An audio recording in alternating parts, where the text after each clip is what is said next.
Good morning সবাইকে, welcome to Piyas blog. তো আজকে হচ্ছে রথযাত্রা। আর ছোটোবেলা আমরা যখন রথ চালাতাম না, তখন কি বলবো, মানে একটা আনন্দ হতো আলাদা রকম।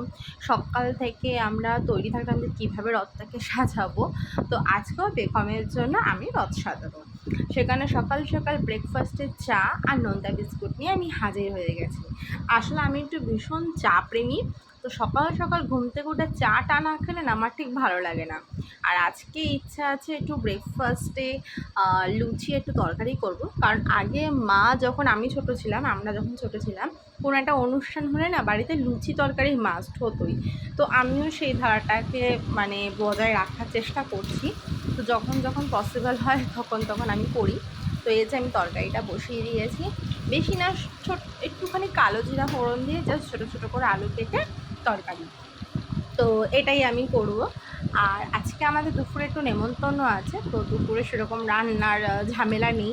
তো সেখানে ভাবলাম যে না, তাহলে ব্রেকফাস্টে একটু ভালো করে করি। তো একটু নুন হলুদ দিয়ে দিলাম, এবার তরকারিটাকে একটু ঢাকা দিয়ে দেবো। তো এই যে আমাদের লুচি আর ছোটো ছোটো আলুর তরকারি রেডি। তো এখন দুপুরবেলা আমি রেডি হয়ে গেছি একটা স্বাদের অনুষ্ঠানে যাওয়ার জন্য। তো এই যে আমরা সবাই চলে এসেছি।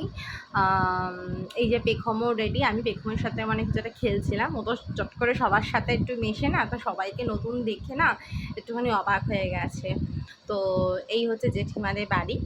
এখানে স্বাদের অনুষ্ঠান হচ্ছিলো। আমি আগে চলে এসেছি, বাকিরা সবাই পরে আসছিল।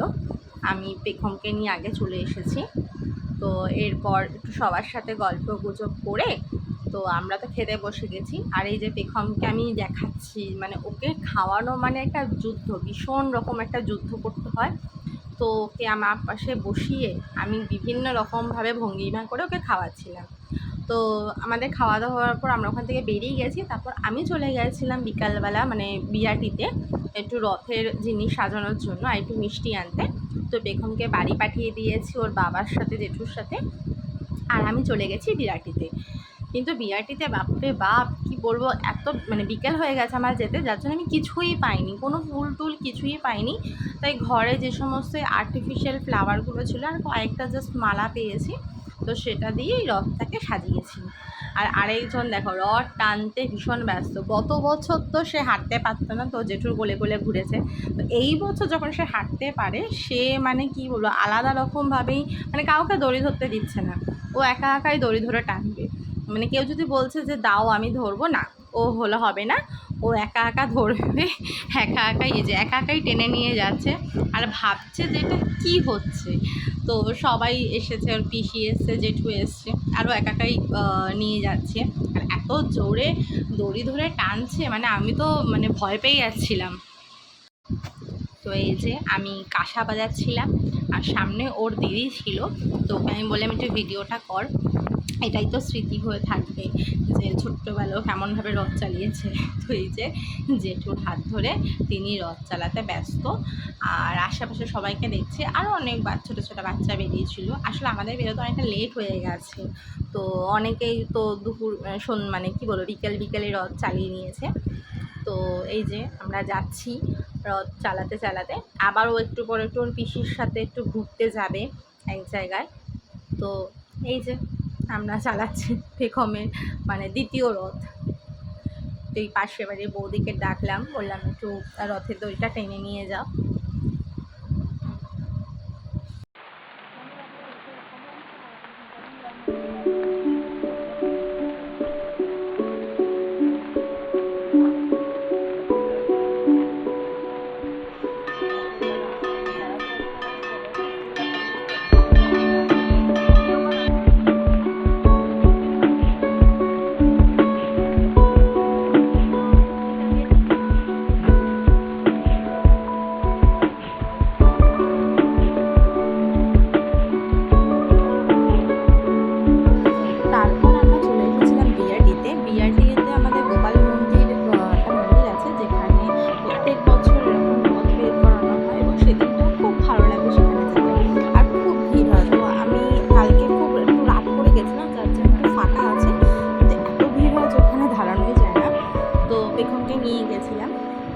আর ওই দূরে দেখো একটা মহাদেবের মূর্তি রয়েছে।